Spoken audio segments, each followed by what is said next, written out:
விவாஹ் பஞ்சமி என்பது திருமண தடைகளை நீக்கிடும் ஒரு புனிதமான நாளாகும். திருமணத்தில் இருக்கும் தடைகள் விலக வேண்டும், மனதில் நினைத்தவரையே வாழ்க்கை துணையாக அடைய வேண்டும். திருமணமாகி பிரிந்திருக்கும் கணவன் மனைவி ஆகியோரும் விவாஹ் பஞ்சமி அன்று விரதம் இருந்து சில குறிப்பிட்ட பரிகாரங்களை செய்யலாம். இதனால் மகிழ்ச்சியான திருமண வாழ்க்கை அமையும்.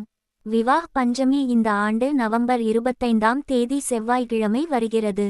முருகப் பெருமான் மற்றும் செவ்வாய் பகவானுக்குரிய தினமான செவ்வாய்க் கிழமையில் வரும் விவாஹ் பஞ்சமி மிகவும் விசேஷமானதாகும்.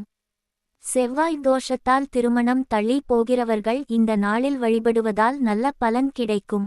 திதிகளில் 5வது திதியாக வரும் பஞ்சமி திதி வாராகி வழிபாட்டிற்கும் அம்பிகை வழிபாட்டிற்கும் ஏற்றது என்பது அனைவருக்கும் தெரியும். ஆனால் ஒவ்வொரு மாதத்திலும் வரும் பஞ்சமி திதிக்கும் ஆன்மீக ரீதியாக ஒவ்வொரு தனிச்சிறப்பு உண்டு. அப்படி கார்த்திகை மாதத்தில் வரும் பஞ்சமியை விவாஹ் பஞ்சமி என கொண்டாடுகிறார்கள். இந்த நாளில் தான் ராமருக்கும் சீதா தேவிக்கும் திருமணம் நடைபெற்றதாக சொல்லப்படுகிறது. இந்த புனிதமான தெய்வீக திருமணத்தை நினைவு கூறும் விதமாக ஆண்டுதோறும் கார்த்திகை பஞ்சமி நாள் விவாஹ் பஞ்சமியாக கொண்டாடப்படுகிறது. திருமணத்தில் தாமதம் அல்லது தடைகளை எதிர்கொள்பவர்களுக்கு இந்த நாள் மிகவும் விசேஷமானது. இந்த நாளில் செய்யப்படும் பரிகாரங்கள் திருமணத் தடைகளை நீக்கி விரைவான திருமணத்திற்கு வழிவகுக்கும் என்று நம்பப்படுகிறது. விவாஹ் பஞ்சமி அன்று திருமணத் தடைகளை நீக்க உதவும் சில எளிய பரிகாரங்களை செய்யலாம். இதனால் திருமண தடைகள் விலகி விரைவில் திருமணம் நடைபெறும் என்பது நம்பிக்கை. வாழை மரத்தை வணங்குதல். விவாஹ் பஞ்சமி அன்று வாழை மரத்தை வணங்குவது மிகவும் முக்கியமானது.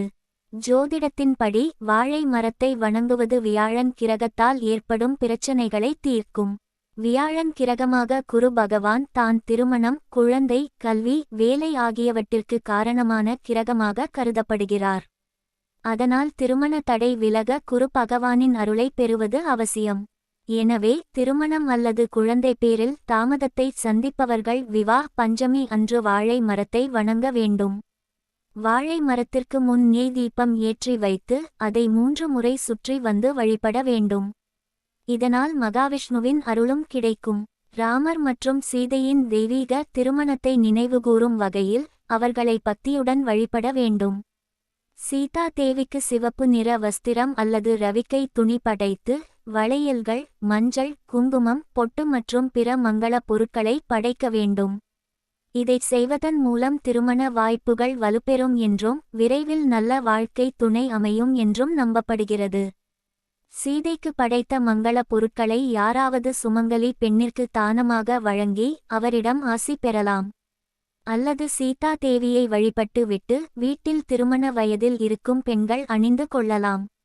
விவாஹ் பஞ்சமி அன்று மாலை கோவில் அல்லது உங்கள் வீட்டு முற்றத்தில் உள்ள துளசி அல்லது அரச மரத்தின் அருகில் அமர்ந்து விரைவில் திருமணம் நடைபெற வேண்டும் என மனதார வேண்டிக் கொள்ளுங்கள்.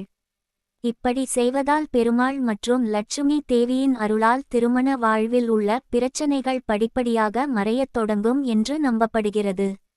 துளசி, அரச மரம் இரண்டுமே பெருமாள் மற்றும் லட்சுமி தேவியின் அருளை பெற வழிபடுவதற்கு ஏற்றவையாகும். மாலை நேரத்தில் உங்கள் பூஜை அறையில் ஒரு நெய் தீபம் ஏற்ற வேண்டும். இந்த தீபத்தில் 2 திரிகளை பயன்படுத்த வேண்டும். இது கணவன் மனைவி இடையேயான ஒற்றுமையின் சின்னமாக கருதப்படுகிறது.